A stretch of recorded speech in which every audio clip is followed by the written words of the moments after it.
제7장. 대제사장이 이르되 이것이 사실이냐? 스데반이 이르되 여러분 부영들이여 들으소서. 우리 조상 아브라함이 하란에 있기 전 메소보다미아에 있을 때 영광의 하나님이 그에게 보여 이르시되 내 고향과 친척을 떠나 내가 내게 보일 땅으로 가라 하시니, 아브라함이 갈대아 사람의 땅을 떠나 하란에 거하다가 그의 아버지가 죽음에 하나님이 그를 거기서 너희 지금 사는 이 땅으로 옮기셨느니라. 그러나 여기서 발붙일 만한 땅도 유업으로 주지 아니하시고 다만 이 땅을 아직 자식도 없는 그와 그의 후손에게 소유로 주신다고 약속하셨으며, 하나님이 또 이같이 말씀하시되 그 후손이 다른 땅에서 나그네가 되리니 그 땅 사람들이 종으로 삼아 400년 동안을 괴롭게 하리라 하시고, 또 이르시되 종 삼는 나라를 내가 심판하리니 그 후에 그들이 나와서 이곳에서 나를 섬기리라 하시고, 할례의 언약을 아브라함에게 주셨더니 그가 이삭을 낳아 여드레 만에 할례를 행하고, 이삭이 야곱을, 야곱이 우리 12조상을 낳으니라. 여러 조상의 요셉을 시기하여 애굽에 팔았더니 하나님이 그와 함께 계셔 그 모든 환난에서 건져내사 애굽 왕 바로 앞에서 은총과 지혜를 주시매, 바로가 그를 애굽과 자기 온 집의 통치자로 세웠느니라. 그때 애굽과 가나안 온 땅에 흉년이 들어 큰 환난이 있을세. 우리 조상들이 양식이 없는지라. 야곱이 애굽에 곡식 있다는 말을 듣고 먼저 우리 조상들을 보내고 또 재차 보내매, 요셉이 자기 형제들에게 알려지게 되고 또 요셉의 친족이 바로에게 드러나게 되니라. 요셉이 사람을 보내어 그의 아버지 야곱과 온 친족 75사람을 청하였더니, 야곱이 애굽으로 내려가 자기와 우리 조상들이 거기서 죽고 세겜으로 옮겨져 아브라함이 세겜 하몰의 자손에게서 은으로 값주고 산 무덤에 장사되니라. 하나님이 아브라함에게 약속하신 때가 가까우매 이스라엘 백성이 애굽에서 번성하여 많아졌더니 요셉을 알지 못하는 새 임금이 애굽 왕위에 오르매 그가 우리 족속에게 교활한 방법을 써서 조상들을 괴롭게 하여 그 어린아이들을 내버려 살지 못하게 하려 할세. 그때 모세가 났는데 하나님 보시기에 아름다운지라. 그의 아버지의 집에서 3달 동안 길리더니 버려진 후에 바로의 딸이 그를 데려다가 자기 아들로 기르매, 모세가 애굽 사람의 모든 지혜를 배워 그의 말과 하는 일들이 능하더라. 나이가 40이 되매 그 형제 이스라엘 자손을 돌볼 생각이 나더니 한 사람이 원통한 일 당함을 보고 보호하여 압제받는 자를 위하여 원수를 갚아 애굽 사람을 쳐 죽이니라. 그는 그의 형제들이 하나님께서 자기의 손을 통하여 구원해 주시는 것을 깨달으리라고 생각하였으나 그들이 깨닫지 못하였더라. 이튿날 이스라엘 사람끼리 싸울 때 모세가 와서 화해시키려 하여 이르되, 너희는 형제인데 어찌 서로 해치느냐 하니, 그 동물을 해치는 사람이 모세를 밀어뜨려 이르되, 누가 너를 관리와 재판장으로 우리 위에 세웠느냐? 내가 어제는 애굽 사람을 죽임과 같이 또 나를 죽이려느냐 하니, 모세가 이 말 때문에 도주하여 미디안 땅에서 나그네 되어 거기서 아들 둘을 낳으니라.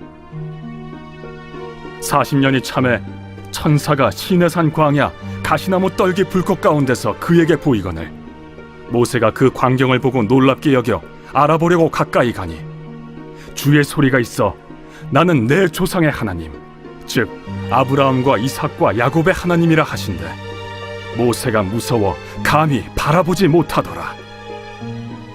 주께서 이르시되 내 발에 신을 벗으라. 내가 서 있는 곳은 거룩한 땅이니라. 내 백성이 애굽에서 괴로움 받음을 내가 확실히 보고 그 탄식하는 소리를 듣고 그들을 구원하려고 내려왔노니 이제 내가 너를 애굽으로 보내리라 하시니라. 그들의 말이 누가 너를 관리와 재판장으로 세웠느냐 하며 거절하던 그 모세를 하나님은 가시나무 떨기 가운데서 보이던 천사의 손으로 관리와 속량하는 자로서 보내셨으니 이 사람이 백성을 인도하여 나오게 하고 애굽과 홍해와 광야에서 40년간 기사와 표적을 행하였느니라. 이스라엘 자손에 대하여 하나님이 너희 형제 가운데서 나와 같은 선지자를 세우리라 하던 자가 곧 이 모세라. 시내 산에서 말하던 그 천사와 우리 조상들과 함께 광야 교회에 있었고 또 살아있는 말씀을 받아 우리에게 주던 자가 이 사람이라. 우리 조상들이 모세에게 복종하지 아니하고자 하여 거절하며 그 마음이 도리어 애굽으로 향하여 아론더러 이르되 우리를 인도할 신들을 우리를 위하여 만들라. 애굽 땅에서 우리를 인도하던 이 모세는 어떻게 되었는지 알지 못하노라 하고 그때 그들이 송아지를 만들어 그 우상 앞에 제사하며 자기 손으로 만든 것을 기뻐하더니 하나님이 외면하사 그들을 그 하늘의 군대 섬기는 일에 버려두셨으니 이는 선지자의 책에 기록된 바 이스라엘의 집이여 너희가 광야에서 40년간 희생과 제물을 내게 드린 일이 있었느냐. 몰록의 장막과 신 레판의 별을 받들었으며 이것은 너희가 절하고자 하여 만든 형상이로다. 내가 너희를 바벨론 밖으로 옮기리라 함과 같으니라. 광야에서 우리 조상들에게 증거의 장막이 있었으니 이것은 모세에게 말씀하신 이가 명하사 그가 본 그 양식대로 만들게 하신 것이라. 우리 조상들이 그것을 받아 하나님이 그들 앞에서 쫓아내신 이방인의 땅을 점령할 때 여호수아와 함께 가지고 들어가서 다윗 때까지 이르니라. 다윗이 하나님 앞에서 은혜를 받아 야곱의 집을 위하여 하나님의 처소를 준비하게 하여 달라고 하더니 솔로몬이 그를 위하여 집을 지었느니라. 그러나 지극히 높으신 이는 손으로 지은 곳에 계시지 아니하시나니 선지자가 말한 바 주께서 이르시되 하늘은 나의 보좌요 땅은 나의 발등상이니 너희가 나를 위하여 무슨 집을 짓겠으며 나의 안식할 처소가 어디냐. 이 모든 것이 다 내 손으로 지은 것이 아니냐 함과 같으니라. 목이 곧고 마음과 귀에 할례를 받지 못한 사람들아, 너희도 너희 조상과 같이 항상 성령을 거스르는도다. 너희 조상들이 선지자들 중에 누구를 박해하지 아니하였느냐. 의인이 오시리라 예고한 자들을 그들이 죽였고 이제 너희는 그 의인을 잡아준 자여 살인한 자가 되나니 너희는 천사가 전한 율법을 받고도 지키지 아니하였도다. 그들이 이 말을 듣고 마음에 찔려 그를 향하여 이를 갈거늘 스데반이 성령 충만하여 하늘을 우러러 주목하여 하나님의 영광과 및 예수께서 하나님 우편에 서신 것을 보고 말하되 보라, 하늘이 열리고 인자가 하나님 우편에 서신 것을 보노라. 그들이 큰 소리를 지르며 귀를 막고 일제히 그에게 달려들어 성 밖으로 내치고 돌로 칠세. 증인들이 옷을 벗어 사울이라 하는 청년의 발 앞에 두니라.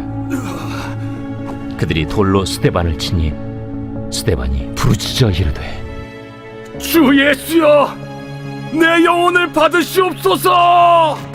무릎을 꿇고 크게 불러 이르되 주여, 이 죄를 그들에게 돌리지 마옵소서. 이 말을 하고 자니라. 사도행전 7장 말씀 함께 살펴보도록 하겠습니다. 사도행전은 교회 탄생과 교회 확장을 이야기하고 있습니다. 예수님은 승천하시기 전에 교회 탄생을 예고하셨고 제자들이 성령을 기다리고 있었는데 오순절날 성령이 임하심으로 제자들에게 역바벨탑 사건이 일어나게 됩니다. 하나님 나라와 영광을 위하여 자신의 삶을 드리는 사람들이 존재하게 되는데요. 그 사람들이 바로 교회입니다. 베드로의 설교를 통하여서 3,000명이 회개하고 또 5,000명이 주님께로 돌아오게 되면서 예루살렘 교회가 만들어지게 되어졌습니다. 이 교회를 이루는 가장 중요한 가치 두 가지는 사랑과 거룩이었습니다. 핍박 속에서도 사도들은 계속해서 복음을 증거하였는데요. 이 교회의 보존과 또 복음의 확장 가운데 하나님의 도우심이 있습니다. 하나님의 도우심은 눈으로 보이는 기적적인 방법과 눈으로 보이진 않지만 환경 가운데 일하심을 우리가 함께 보았습니다. 그런 가운데 교회 안에 문제가 생기게 되어지죠. 그래서 거룩이 훼손되어지고 또 환경 가운데 일하지 아니하시는 잠잠하신 하나님을 만나게 됩니다. 이것은 우리가 신앙생활하면서 늘 맞닥뜨리는 것이죠. 우리가 주 앞에 열심히 충성하고 헌신하고 하나님께 신앙생활 하는데 그럼에도 불구하고 우리는 뭔가 문제가 생깁니다. 교회 공동체 안에도 문제가 생기고 우리 성도님들의 삶에도 문제가 생깁니다. 네, 이때 이 문제를 이상히 여기지 마시고 이 문제를 통해서 하나님은 우리를 성숙시키시고 또 우리 가운데 하나님이 일하시는 것을 새롭게 보게 하십니다.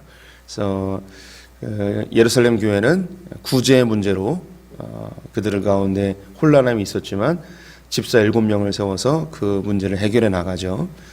교회가 무엇인가 결정하여서 추진하여 나갈 때 하나님은 그 일에 기름 부어주시고 인정해주시고 축복해주시는 모습을 보게 됩니다.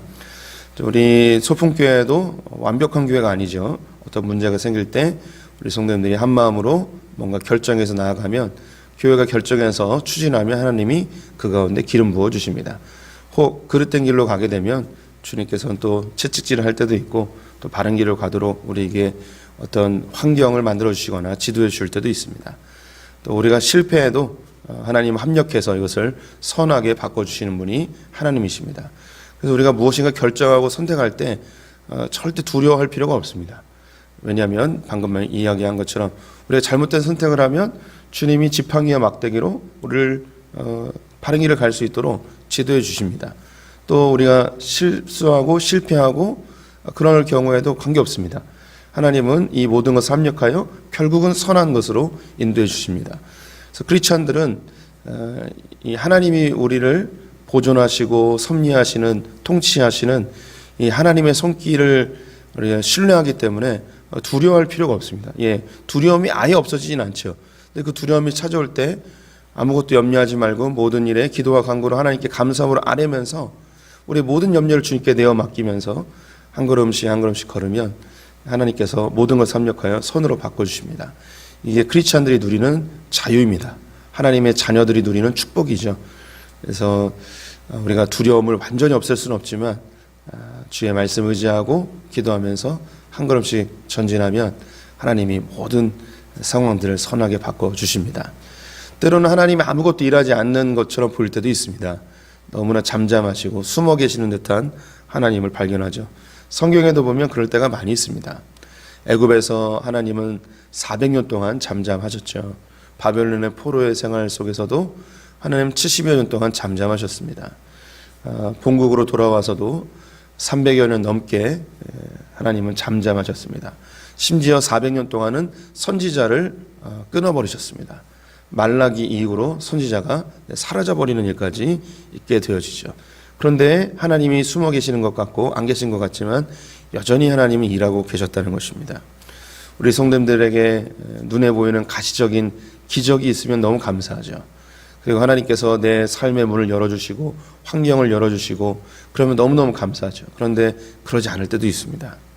예수님이 십자가에 달리셨을 때 어떤 기적도 일어나지 않았고 예수님이 죽으시는 그 상황에서 그 어떤 누구도 하나님께서 마음을 움직여서 예수님의 그 십자가의 형틀에서 내려오게끔 도와주지 않으셨습니다. 그럼에도 불구하고 하나님은 하나님의 일을 해나가셨죠. 인류를 구원하는 놀라운 역사를 하였습니다. 스데반이 복음을 전하게 되었을 때 많은 이적과 놀라운 기사들이 일어났습니다. 그래서 사람들이 많이 예수에게로 돌아오게 되어지죠.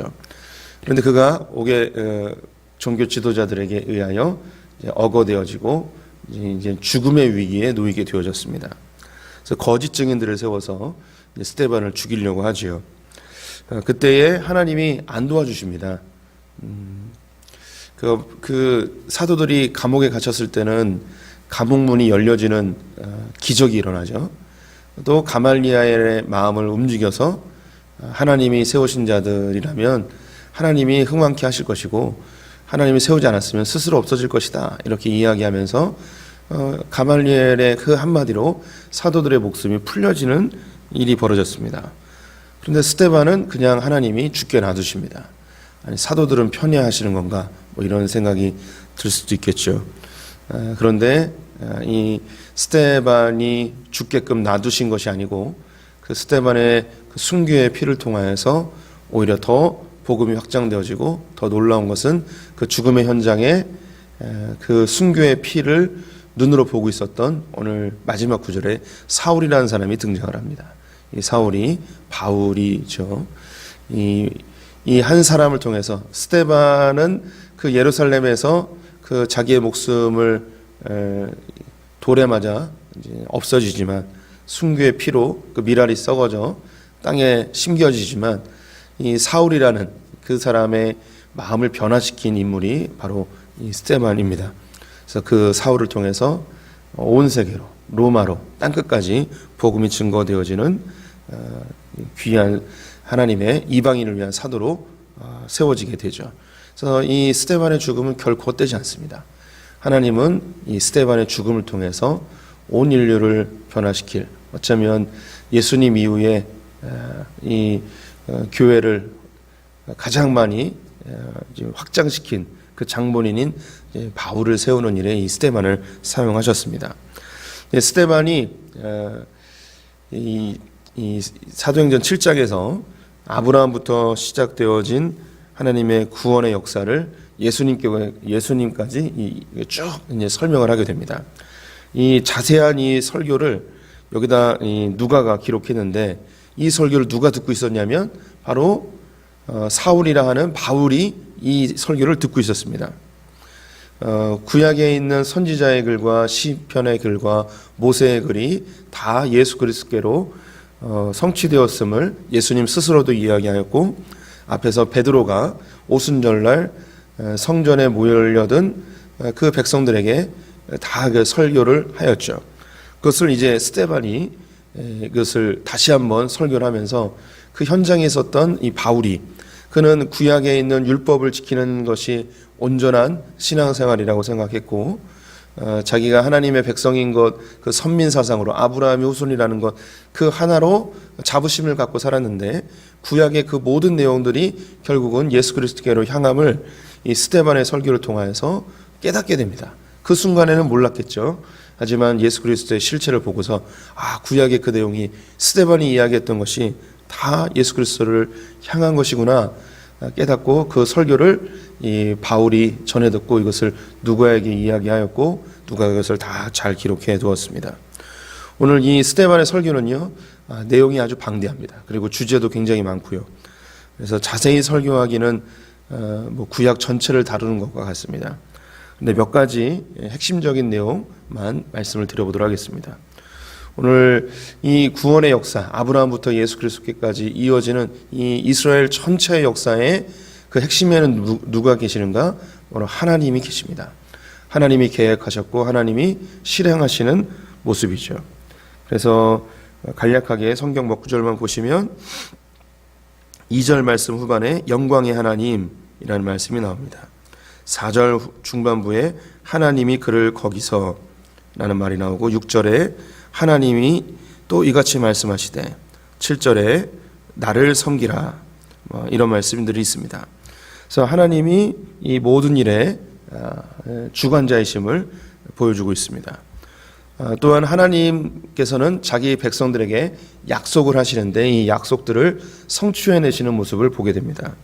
그래서 5절 말씀 끝에 보시면 그의 후손에게 소유로 주신다고 약속하셨으며 그리고 8절에 할례 언약을 아브라함에게 주셨더니 이런 말씀들이 있습니다. 그래서 하나님께서 아브라함에게 약속하신 너희 후손들이 이 가나안 땅에 살게 될 것이다. 그 약속이 지금 우리에게 성취되지 않았냐라는 걸 보여주는 것이죠. 그리고 할례 언약을 통하여서 그 아브라함의 후손들을 끝까지 인도하여 이곳에 인도하지 않았는가. 또 뒤에 보면 이스라엘 백성들이 애굽에서 종살이할 때에 하나님이 아브라함과 하신 약속 17절에 하나님이 아브라함에게 약속하신 때가 가까움에 하나님의 약속의 성취로 이스라엘 백성들이 출애굽하였다는 것을 보여주고 있습니다. 또한 하나님께서는 구원의 주관자이심을 보이십니다. 그래서 하나님의 백성들은 구원하시고 나머지들은 심판하시는 7절에 보면 또 이르시되 종 삼은 나라를 내가 심판하리니 그 후에 그들이 나와서 이곳에서 나를 섬기리라. 하나님은 자기 백성들을 구원하시고 그리고 다른 나라들은 심판하시는 심판주 하나님, 구원자 하나님임을 보여주고 있습니다. 그래서 애굽에서 나올 때에도 애굽 사람들은 심판하시고 이스라엘 백성들은 구원하시게 되어지죠. 그런데 이 하나님의 약속을 성취하시고 하나님이 구원과 심판을 주시는 이 놀라운 하나님이신데, 이 하나님에 대하여서 이스라엘 백성들은 거부하고 거절하는, 반역하는 일들을 반복했다는 것입니다. 그래서 광야에서 40년 동안 하나님이 놀라운 이적들을 보이셨는데 그들은 다시 애굽으로 돌아가고자 하는 그런 마음이 있었다는 거죠. 39절에 보면 우리 조상들이 모세에게 복종하지 아니하고자 하여 거절하며 그 마음이 도리어 애굽으로 향하여. 그래서 끊임없이 그 뒤에 또 송아지 우상을 만드는 일들도 있습니다. 이렇게 반역하고 거절하고 거부하고 애굽으로 돌아가고 우상을 만들고 이렇게 하였음에도 불구하고 하나님은 언약 때문에 이스라엘 백성들을 가나안 땅까지 인도해내시고 그 가나안 땅에서 하나님은 궁극적으로 뭘 하시는가? 성전을 만드셨다고 이야기합니다. 이 성전을 다윗을 통하여서 준비시키시고 솔로몬을 통하여 만들어 주셨다는 거죠. 그러면서 51절 말씀 보시면 목이 곧고 마음과 귀에 할례를 받지 못한 사람들아, 너희도 너희 조상과 같이 항상 성령을 거스르는도다. 하나님이 택하시고 하나님의 약속을 성취하시고 그런데 하나님이 구원해 내시는 씀에도 불구하고 이스라엘 백성들은 광야에서 끊임없이 거역하고 거부하고 우상을 숭배하고 하나님이 직접 천사들을 통하여서 모세를 통하여 말씀을 선포해 주셨고 수많은 이적들을 보였음에도 불구하고 그들은 거절하였다. 출애굽 1세대들은 그렇게 다 광야에서 죽었지만 하나님은 그 출애굽 2세대들을 데리고 가나안 땅까지 인도해 오셔서 하나님이 거하시는 집 성전을 만들었다. 완성하였다. 그런데 너희들이 똑같이 하나님을 거역하고 있다. 하나님이 택하신 예수 그리스도가 이 땅 가운데 오셨고 이 예수 그리스도를 통해서 수많은 이적들을 보이셨고 하나님이 예수를 통해서 구원해 내셨고 하나님이 그 수많은 증거들을 보였는데 너희들은 거역하였고 너희들이 예수를 배반하였고 예수를 죽였다. 그런데 그 하나님께서는 이 예수를 부활시켜서 하나님의 영원한 처소를 준비시키러 지금 승천하셨다. 지금 너희들이 이제 어떡할래? 이스라엘 백성들이 그 광야 교회에서 그렇게 거역하면서 애굽에서 그 종살이하던 그들이 구원해 내셨는데도 불구하고 그 광야에서 다 죽었는데 너희들이 이제 어떡할래? 예수 그리스도가 죽었다가 살아난 사실을 너희들이 다 알고 있지 않냐? 너희들 이제 어떡하겠냐? 라고 이야기를 합니다. 그래서 52절 후반부에 보시면 이제 너희는 그 의인을 잡아준 자요 살인자가 되나니 너희는 천사가 전한 율법을 받고도 지키지 아니하여도다 하니라. 너희들이 이제 그 예수 그리스도를 잡아 죽인 자다. 너희들은 살인자다. 너 이제 어떡할래? 하면서 이 유대인들에게 그들의 이제 복음을 전한 거죠. 근데 베드로가 전했을 때는 너희들이 이제 어떡하겠냐라고 이야기하자 유대인들이 어떻게 반응했냐면 이제 우리는 어쩜 좋습니까? 어떻게 하면 좋습니까? 라고 이렇게 반응했어요. 그래서 베드로가 너희들이 회개하고 세례를 받아라 라고 얘기했는데 지금 스데반이 얘기했을 때는 아무도 반응 안 합니다. 그러면 그들은 어떻게 반응했는가? 그들이 분노하여서 귀를 막고 돌을 들고 성 밖으로 이 스데반을 끌고 가 그들이 돌로 쳐 죽이게 되어지죠. 그때 이 스데반은 예수님처럼 저들을 용서해달라고 이야기하면서 저들의 죄들을 그들에게 돌리지 마십시오 이야기하며 그 자리에서 숨을 거두게 되어집니다. 하나님은 이 땅의 통치자이시고 하나님의 그 약속을 성취해 내시는 분이십니다.